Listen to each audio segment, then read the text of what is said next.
Polisi membongkar modus penipuan info kiriman paket lewat pesan singkat yang menyertakan link aplikasi. Menurut aplikasi tersebut, pelaku menguras rekening korban setelah meretas dan menguasai ponsel dan seluruh data di dalamnya.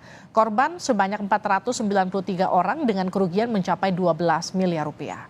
Bagaimana mekanisme penipuan dengan modus ini dan apa yang perlu diwaspadai? Kita akan sapa Pratama Persada, pakar keamanan siber. Selamat malam, Pak Pratama. Selamat malam, Mbak. Ini modusnya seperti apa? Kita sebetulnya sempat mendengar ini beberapa bulan yang lalu, tapi kenapa korbannya tetap semasif ini? Ya, Mbak, saya pikir ini ada beberapa sebab ya gitu. Yang pertama adalah karena masyarakat tidak begitu mengerti tentang literasi digital kalau handphonenya itu atau device-nya itu gampang terinfeksi malware begitu. Kemudian juga masyarakat kita ini terlalu percaya sama orang begitu, sehingga kan sekarang ini banyak orang belanja online ya gitu, sehingga biasanya kurir gitu motoin barangnya kemudian ngasih tahu kita, Pak, Bu, barangnya sudah sampai ya gitu. Nah, ini kebetulan yang dikirim itu bukan gambar tapi adalah aplikasi, ekstensinya APK gitu. Masalahnya tidak semua orang ngerti masalah IT kan, nggak ngerti masalah teknologi begitu. Sehingga ketika ada orang mengaku kurir gitu, seolah-olah dia kurir ngirim gambar ini udah nyampe ya gitu. Begitu diklik ternyata install aplikasi. Nah, celakanya sebenarnya ketika ngeklik link itu akan diminta permission gitu. Apakah boleh ngakses SMS? Apakah boleh ngakses data? Apakah boleh ngakses phone book? Nah, masyarakat kita suka nggak peduli, tekan yes, yes, yes, yes, Oke, sep gitu semuanya. ini Ya, saya izin potong.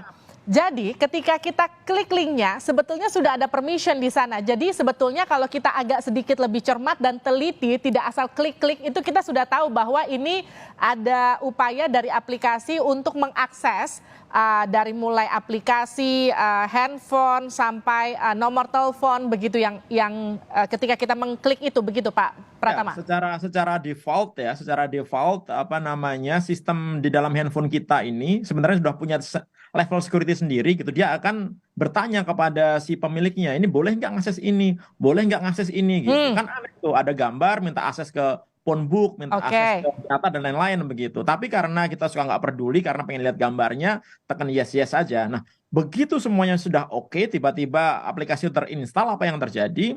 Aplikasi ini adalah malware, namanya tipenya adalah RAT gitu, Remote Access Tool gitu. Jadi dia bisa menginfeksi handphone kita dan bisa digunakan untuk mengambil alih handphone kita. Jadi handphone kita ini dikendalikan dari jarak jauh si pengirim malware-nya ini. Kemudian juga malware ini bisa melakukan sniffing terhadap apapun yang kita ketikkan di dalam handphone kita. Jadi kayak logger gitu, kita ngetik PIN dia bisa baca, ngetik password dia bisa baca gitu. Sehingga ketika dia mengakses handphone kita, kemudian membutuhkan PIN, membutuhkan password untuk transaksi, dia udah tahu itu. Sehingga dia bisa melakukan dari jarak jauh tanpa kita sadari gitu. Jadi handphone kita jalan sendiri gitu, Pak. Pak Pratama, kalau kita mengakses mobile banking sebelum kita mengakses aplikasi pertasan tersebut, apakah kemudian juga tetap terbaca ataukah memang baru terbaca setelah aplikasi tersebut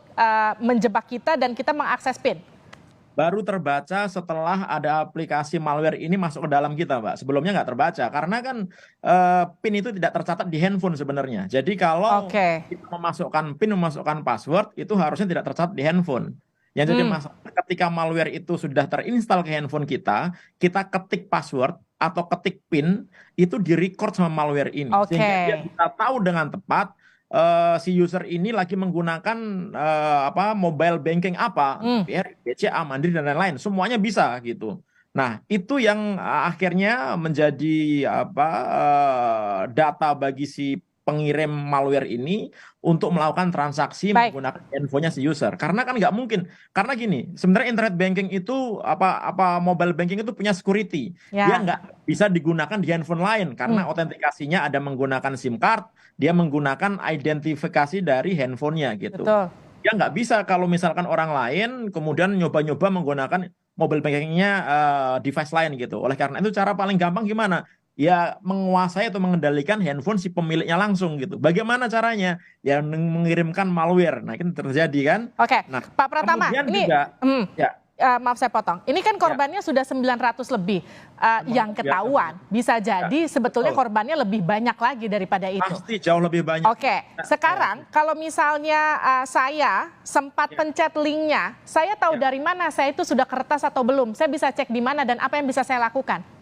Jadi sebenarnya kalau malware-nya itu terinstall secara background, kita nggak bisa Mbak tahu bahwa handphone kita ini sudah terinstall malware apa tidak, kecuali kalau kita pasang antivirus ya. Makanya antivirus ini mandatori, sangat penting sekali. Banyak antivirus gratisan bisa dipakai. Oleh karena itu yang nonton tayangan ini harus pasang antivirus gitu, karena bisa menjaga kita dari malware. Tapi kalau sudah masuk, kita nggak bisa ngecek. Kenapa? Karena ini hidden, nggak ada aplikasinya, nggak kelihatan gitu. Oke. Nah, tapi kita bisa merasakan tanda-tandanya kalau misalkan handphone kita ini kena malware apa enggak gitu. Misalkan yang pertama, kita pakai pulsa, biasanya pakai data yang biasanya habis dalam waktu sebulan 10 giga, ternyata dia habisnya dalam seminggu udah habis gitu. Baterai yang biasanya semalaman baru kita cas, tiba-tiba siang udah habis gitu.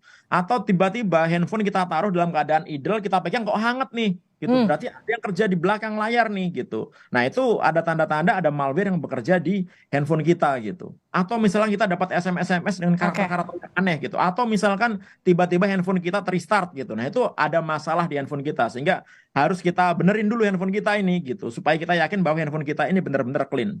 Oke, Pak, kita cukup hard reset ataukah misalnya katakanlah gini, penyelamatan pertama ketika kita curiga setelah pencet aplikasi, apakah kita terjebak atau enggak, apakah kita bisa langsung uninstall mobile bankingnya terus kita selamat atau gimana? Nggak bisa kita install mobile banking ya, karena itu nggak ngaruh gitu. Kita install aplikasi M-Banking, kita install nggak ngaruh karena malware-nya ada di dalam handphone kita. Cara terbaik dan tercepat adalah kita backup semua data-data kita di device lain di komputer gitu. Kemudian kita lakukan factory reset. Setelah itu baru kita balikin lagi datanya dan install antivirus gitu. Oke, jadi harus factory reset ya, reset ulang semuanya ya. Iya. Tapi gini, ada beberapa malware yang dia masuknya bukan di sistem drive-nya device gitu. Dia bisa masuk ke EEPROM-nya. Artinya apa? Walaupun kita factory reset, tapi malware-nya nggak hilang gitu. Aduh. Terus APK gimana dong? Kayaknya sih nggak. APK yang digunakan untuk RAT ini kita factory reset dia bisa hilang gitu. Tapi ada malware-malware lain yang begitu masuk, dia masuk ke EEPROM, nggak bisa kita hapus walaupun kita di factory reset gitu. Oleh karena itu cara terbaik apa ya? Ganti handphone gitu. Oleh karena itu sebelum kita kena itu harus punya antisipasinya apa? Selalu update sistem operasi yang ada di handphone kita. Kemudian jangan menggunakan jangan install aplikasi dari pihak ketiga selain di Apple Store atau Google Play. Google Play sama Apple Store aja banyak aplikasi yang masih ada malware-nya, apalagi dari luar gitu. Ya kan? Nah, kemudian juga jangan klik link sembarangan. Udahlah, haram itu sebenarnya gitu, kalau saya boleh bilang gitu. Nggak usah lah klik link sembarangan. Kalau ada link, mendingan ketik aja di browser gitu, misalnya dari bank gitu, ketik aja di browser gitu, mencari informasinya. Jangan ngeklik linknya. Kenapa? Karena banyak juga malware yang dia tidak butuh permission dari user gitu. Jadi begitu kita klik, tiba-tiba pakai install aja gitu. Nah, itu bahaya. Contohnya beberapa yang kena, jurnalis kan dulu pernah kena itu kan. Begitu diklik tiba-tiba udah keinstall aja gitu. Nah, itu bahaya juga gitu. Oke, semoga perbincangan kita ini bermanfaat untuk para penonton yang menyaksikannya dan juga bisa mengantisipasi diri supaya tidak terjebak dalam aplikasi yang bisa meretas sistem keuangan kita. Terima kasih Pak Pratama Persada, pakar keamanan siber telah bergabung bersama kami di Sapa Indonesia Malam.